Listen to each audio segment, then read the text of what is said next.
Hello guys, तो आपका अपना परिवार आर्यभट्ट क्लास में स्वागत है। आज हम लोग जानेंगे केमिस्ट्री के बारे में, जो कि कक्षा 10 के चैप्टर 1 से रिलेटेड है। और इस चैप्टर में हम लोग पहले भी डिस्कस कर चुका था। पार्ट 1 आपको डिस्क्रिप्शन में लिंक होगा, यानी तो आई बटन में आपको लिंक दिख रही होगी। पार्ट 1 में हम लोग देख चुके थे कि रासायनिक अभिक्रिया क्या होती है, वो कैसे बनती है, उनकी पहचान क्या होती है, टोटल चीज़ डिस्कस कर चुके हैं। आप पार्ट 1 को देख सकते हैं। पार्ट 2 में आज हम लोग इस वीडियो में यही जानेंगे कि रासायनिक समीकरण क्या होता है, केमिकल इक्वेशन किसे कहा जाता है। केमिकल इक्वेशन देखिए क्या होता है, रासायनिक समीकरण में क्या होता है, दो चीज़ आप ध्यान में रखिएगा कि उनका जो अभिकारक और उत्पाद होता है, क्या होता है, अभिकारक और उत्पाद। अभिकारक क्या होता है, वह पदार्थ जो केमिकल रिएक्शन में भाग लेता हो उसको अभिकारक कहते हैं। ठीक है, केमिकल रिएक्शन में जो भाग लेता है, यानी रासायनिक अभिक्रिया होने में जो भाग लेता है उसको अभिकारक कहते हैं। और जो भाग लेने के बाद जो बन जाता है उसको हम उत्पाद कहते हैं। देखिए क्या होता है, रासायनिक अभिक्रिया में उपस्थित जितने भी पदार्थ होते हैं, ठीक है, रासायनिक अभिक्रिया में उपस्थित जितने भी पदार्थ होते हैं उसको आप अभिकारक बोलिए। और अभिकारक और उत्पाद जो भी है, आप उनको संकेत और सूत्र के द्वारा से यदि आप डिनोट करते हैं या यदि आप निरूपित करते हैं तो आप उसको बोल सकते हैं कि यह रासायनिक अभिक्रिया है। जैसे में हम बात करते हैं कि जितने भी अभिकारक है, आपको रासायनिक समीकरण बनाने का आपका एक नियम होता है, सभी अभिकारक के बीच में आपको प्लस का चिन्ह देना होगा। सभी अभिकारक के बीच में आपको क्या चीज़ का चिन्ह देना होगा, प्लस का चिन्ह देना होगा। और सभी उत्पाद के बीच में भी प्लस का चिन्ह देना होगा। अभिकारक को आप बाईं ओर लिखिए, लेफ्ट साइड, और उत्पाद को आप दाईं ओर लिखिए, यानी राइट साइड। समझ में आ रहा है आप लोगों को। और दोनों के बीच में, यानी अभिकारक और उत्पाद, अभिकारक और उत्पाद दोनों के बीच में आपको तीर का निशान लगाना जरूरी है। किसका निशान लगाना जरूरी है, तीर का। जैसे मैं एक एग्जांपल लिया हूँ, Zn, और देखिए ये जितना भी है इधर वाला, ठीक है, लेफ्ट साइड वाला, ये जो लेफ्ट साइड का है, इसको आप अभिकारक बोलिए। क्या बोलिएगा, अभिकारक। और ये राइट साइड वाला जो बनकर रेडी हुआ हम लोगों का, इसको कहेंगे उत्पाद। क्या कहेंगे, उत्पाद। अब अभिकारक और उत्पाद दोनों के बीच में क्या दीजिएगा, प्लस का सिंबल दीजिएगा। जितना भी अभिकारक है उसके बीच में प्लस होगा, और जितना भी उत्पाद है उसके भी बीच में प्लस होगा, चाहे 2 बने, 3 बने, कितनों भी बने। ठीक है, लेकिन जब रिएक्शन हो जाएगा तो रिएक्शन होने के दौरान में आपको इन दोनों के बीच में तीर का निशान देना होगा। क्या चीज़ का निशान देना होगा, तीर का निशान देना होगा। और याद रखिए, यदि किसी समीकरण को आप उसके संकेत या सूत्रों के द्वारा, यानी शब्दों के द्वारा से आप निरूपित करते हैं तो आप उसे शब्द समीकरण कहेंगे। कौन सा समीकरण कहेंगे, आप उसे शब्द समीकरण कहेंगे।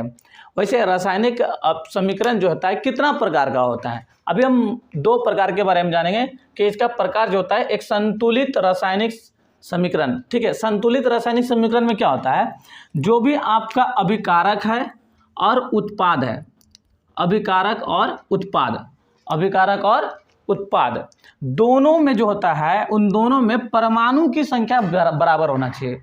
बोले जैसे सर देखिए, Fe यहाँ पर कितना, इनके परमाणु संख्या कितना है, 3। और यहाँ पर भी देखिए Fe का परमाणु संख्या कितना है, 3 है।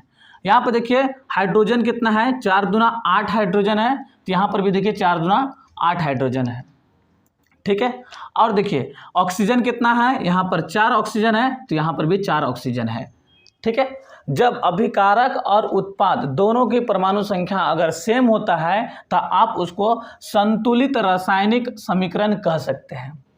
लेकिन यदि अभिकारक और उत्पाद दोनों का परमाणु संख्या अलग अलग आ जाए, सेम नहीं आएगा, तो आप उसको उस कंडीशन में असंतुलित रासायनिक समीकरण कहेंगे।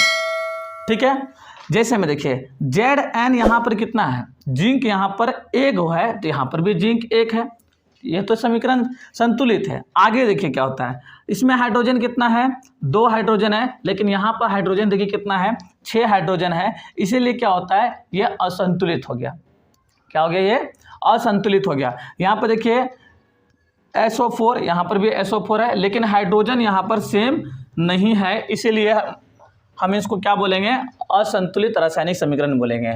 देखिए याद रखिएगा, आप रासायनिक समीकरण को जिस प्रकार जिस भी विधि से आप सॉल्यूशन करते हैं उस विधि को आप हीट एंड ट्रायल विधि कहते हैं। एग्जाम में बार बार पूछा जाता है कि हीट एंड ट्रायल विधि किसको कहा जाता है, तो रासायनिक समीकरण को संतुलित करने की विधि को ही हीट एंड ट्रायल विधि कहते हैं।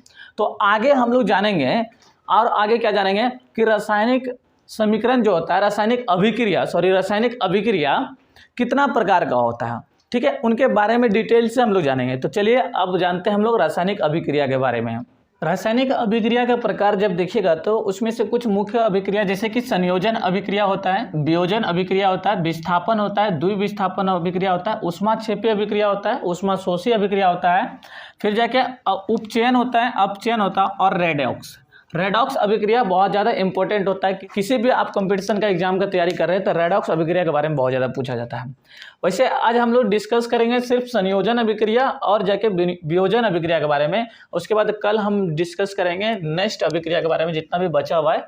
देखिए संयोजन अभिक्रिया कुछ नहीं है, आप थोड़ा सा गौर से देखिएगा तो क्या होगा, इसमें अभिकारक जो होता है, अभिकारक जितना भी अभिकारक है, दो हो या दो से ज़्यादा अभिकारक हो सकता है, एक अभिकारक नहीं होगा, दो या दो से ज़्यादा अभिकारक आपस में संयोग करके अगर एक उत्पाद बनाता है, सिंगल उत्पाद बनाता है, जैसे कार्बन देखिए और ऑक्सीजन देखिए, दोनों मिलकर CO2 बना दिया, कार्बन डाइऑक्साइड गैस बना दिया, क्या बन गया, कार्बन डाइऑक्साइड गैस बना गया। यहाँ पर देखिए 4 हाइड्रोजन और 2 ऑक्सीजन मिला दिए तो यहाँ पर क्या बन गया, जल का 2 अणु बन गया, ठीक है।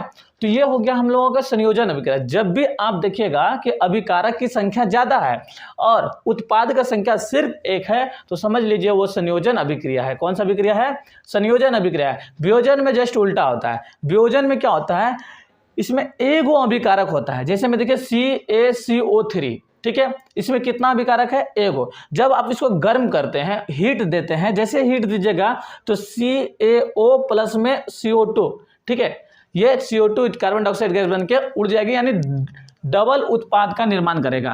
यानी एक अभिकारक टूटकर कितने अभिकारक का निर्माण कर रहा है, कितने उत्पाद का निर्माण कर रहा है, तो 2 या 2 से अधिक उत्पाद का निर्माण यदि करे तो आप वियोजन अभिक्रिया कह सकते हैं आप इसको। आगे हम लोग जो जानेंगे विस्थापन अभिक्रिया के बारे में जानेंगे, द्विविस्थापन अभिक्रिया क्या होता है, ऊष्माक्षेपी अभिक्रिया क्या होता है, इससे जो भी इम्पोर्टेंट एग्जाम्पल होगा वो लेकर देखा जाएगा।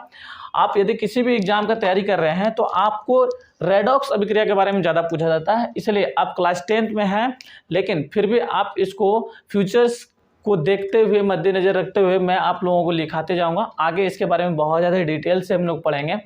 फिलहाल आज के लिए इतना ही, ठीक है, मिलते हैं नेक्स्ट वीडियो में। तब तक के लिए आप इसी प्रकार से मुस्कुराते रहिए। Thank you, have a nice day.